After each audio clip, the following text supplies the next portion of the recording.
Well, as we head into the new year, we've got just a few weeks until the beginning of Lent. And we thought it might be helpful to spend those weeks looking at the story of Elijah. Elijah is one of the great prophets of the Old Testament. He's someone we hear referred to throughout the Bible.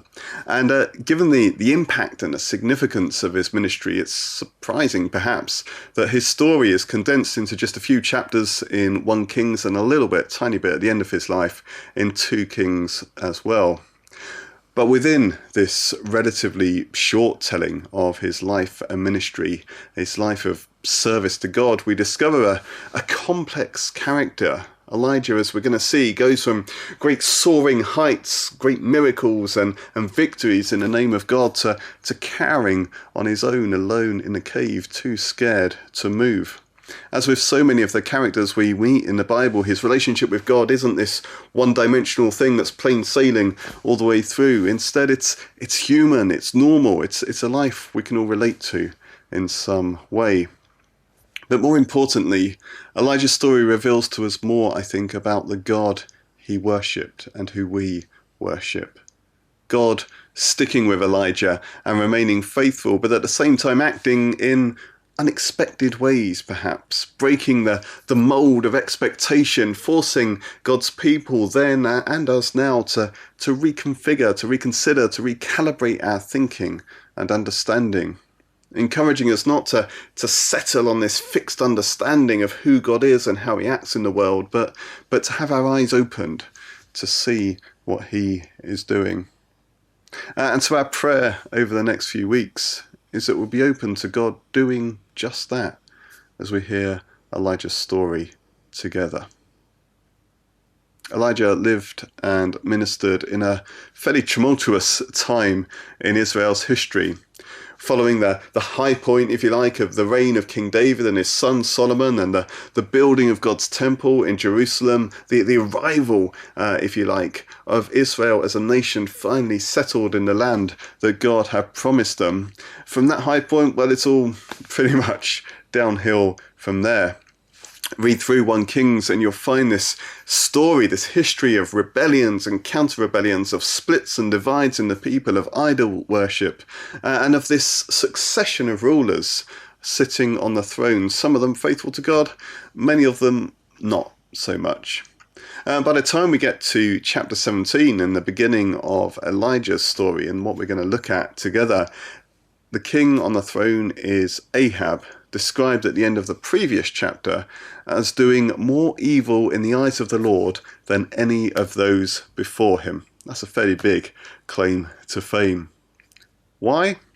Well, mostly because he married Jezebel, daughter of the king of the Sidonians and a worshipper of Baal, one of the prominent deities of the time. And we're told that Ahab himself also began to worship Baal and built a temple and altar for him in Samaria, turning away from Yahweh, the God of Israel. Baal was a generic name given to various other gods at the time, so worship of him looked different in different places. But it seems that the dominant understanding for Ahab and Jezebel was of Baal being the god of the rain and the storms, the one who brought life to the land, and therefore as being the god of fertility and prosperity. And as we pick up Elijah's story now, as Chris reads to us, it's against this Baal that we find Yahweh, God, taking a stand. Thank you, Chris. Good morning. Today's Old Testament reading is from 1 Kings chapter 17, verses 1 to 16, and in my Bible it's entitled Elijah Fed by Ravens. Now Elijah the Tishbite from Tishbe in Gilead said to Ahab, "As the Lord, the God of Israel lives, whom I serve, there will be neither dew nor rain in the next few years except at my word." Then the word of the Lord came to Elijah, "Leave here, turn eastward and hide in the Kerith ravine, east of the Jordan. You will drink from the brook, and I have ordered the ravens to feed you there." So he did what the Lord had told him. He went to the Kerith ravine, east of the Jordan, and stayed there. The ravens brought him bread and meat in the morning, and bread and meat in the evening, and he drank from the brook. Sometime later the brook dried up because there had been no rain in the land. Then the word of the Lord came to him. Go at once to Zarephath of Sidon and stay there. I have commanded a widow in that place to supply you with food. So he went to Zarephath. When he came to the town gate, a widow was there gathering sticks. He called to her and asked, Would you bring me a little water so I may have a drink? As she was going to get it, he called, And bring me, please, a piece of bread. As surely as the Lord your God lives, she replied, I don't have any bread, only a handful of flour in a jar and a little oil in a jug. I am gathering a few sticks to take home and make a meal for myself and my son, that we may eat it and die. Elijah said to her, Don't be afraid. Go home and do as you have said. But first make a small cake of bread for me from what you have, and bring it to me, and then make something for yourself and your son. For this is what the Lord, the God of Israel, says. The jar of flour will not be used up, and the jug of oil will not run dry, until the day the Lord gives rain on the land. So she went away and did as Elijah had told her. So there was food every day for Elijah, and for the woman and her family. For the jar of flour was not used up, and the jug of oil did not run dry, in keeping with the word of the Lord spoken by Elijah. Thank you. It must have been terrifying for Elijah, mustn't it? Going to stand before the king, no doubt surrounded by members of the royal court, to deliver this message that he believed that he had from God. And neither Elijah or King Ahab would have had any doubts about what's going on here. This is God issuing a direct challenge to the followers of Baal, a declaration of power. It's Yahweh who controls the rain, the God of Israel who has authority over life and death, not Baal. And we're not told what Ahab's reaction was at this point, but we can safely assume it wasn't a positive one. The likelihood is that Elijah would have left the king's presence terrified and fleeing for his life, desperate to get away as far as possible. And God knows this. And as we heard, he directs and leads him to a ravine, the one place, it seems, where the drought has not yet had an impact. A place where God will miraculously give Elijah the basics he needs to rest and be restored. Elijah's story begins after that initial flurry of excitement and confrontation, with God providing for him, sustaining him, enabling him to just be in the midst of the growing chaos around him. The beginning of a new year is often a time when we think big, we dream dreams and make plans. As a church, it's often a time when we try and discern how God might be leading us this year. What does he want us to be doing? Where does he want us to be going? How are we meant to be witnessing to him, serving him, proclaiming him? And all that is right and good, and I hope something that we are able to do as a church together, to be open to whatever God might be saying to us over these coming weeks and months. But at the same time, this year already feels very different, doesn't it? Much of the familiar is simply gone at the moment. And whilst we shouldn't be too quick to draw a line between the events going on in Israel at the time of Elijah and what we face today, we can certainly hear, I think, echoes, see some parallels. We too find ourselves living in tumultuous times, when we feel like everything has been shaken up, viruses, the economy, even perhaps democracy itself. Many of us, as we've already said this morning, find ourselves looking at the year ahead with a sense of trepidation and fear. We don't know what is going to happen, how this all might end or play out. And I'm sure, as I've said, that God does have things that he wants to do in us and through us in this time. Things that he wants to teach us, ways in which he wants to use us. There must be a prophetic calling in the midst of all this chaos, a calling to make God known and encourage people to turn back to him. But maybe it's all right if it doesn't start there, but instead starts with us learning once again what it means simply to let God sustain us. To learn once again to depend on him, to allow him to provide for us. To not worry about what we are or aren't doing, but to simply be with God. Learning to trust that no matter how hard things are, he cares about the practicalities and the mundane parts of our lives.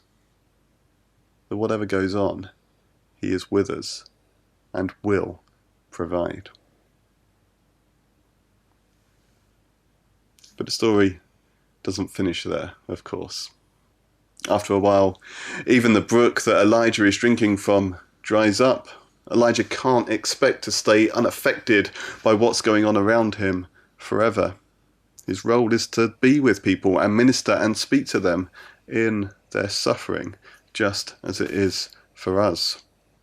He too comes to be at real risk of starving. And so as we heard, God tells him to move on to Zarephath and stay with a widow there. And when this story was first told and heard in Israel, passed down through the generations before making it into written form, it would have caused a real stir. You can imagine the audible gasps from the audience. This isn't an Israelite woman that Elijah is sent to. This is a Sidonian. She's from the same place as Jezebel, King Ahab's wife. They're meant to be the bad guys in this story, the ones who, as we've heard, are on the receiving end of God's anger.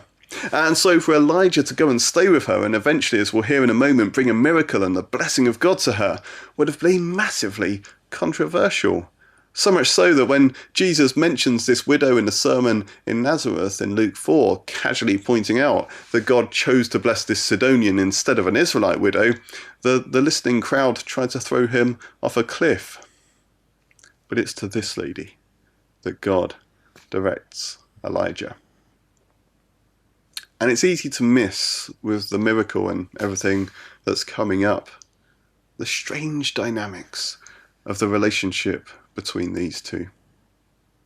The widow and her son, we're told, are on their last legs, just enough flour and oil left to make one more meal, after which they expect to die. But this isn't a one-way relationship in which God's man for the moment comes swooping in the nick of time to save the day. At this point, she has more than he does. Elijah comes needing her and what she has to offer.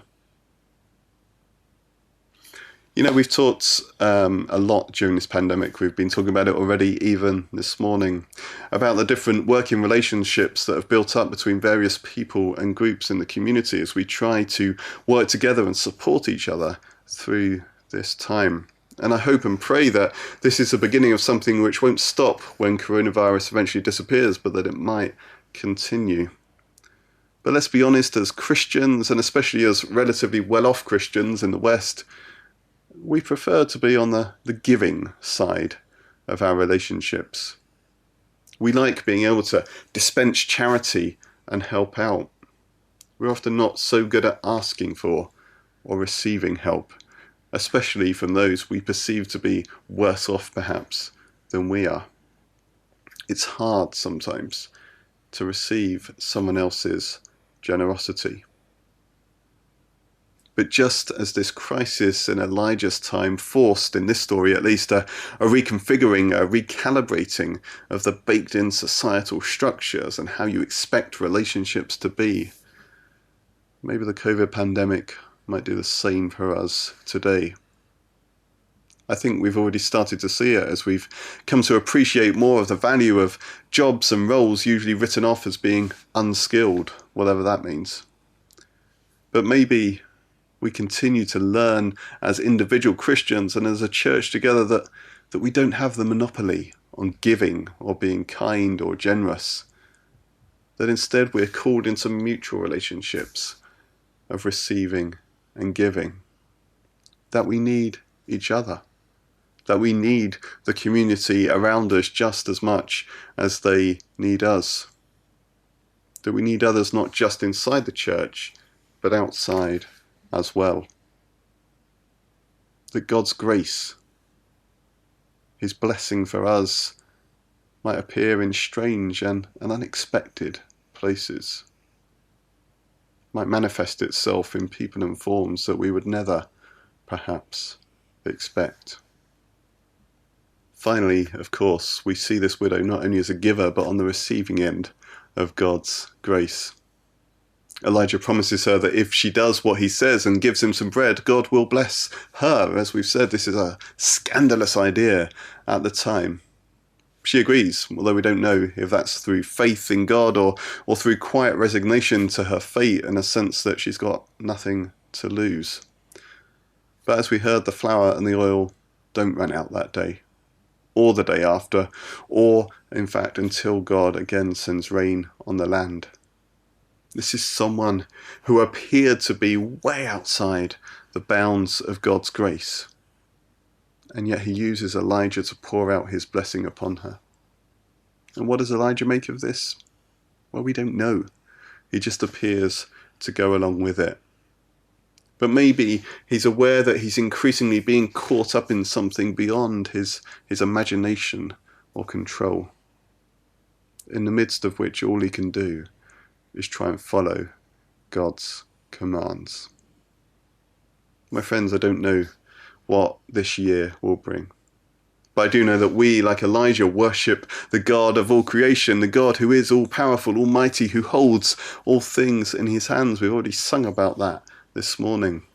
The God of abundant grace who cares and provides for us and often calls us to be doing and acting in his name, but who sometimes just wants us to sit down and shut up and stop our striving and doing and learn simply to trust and depend on him. The God who can and will sustain us through dark and difficult times.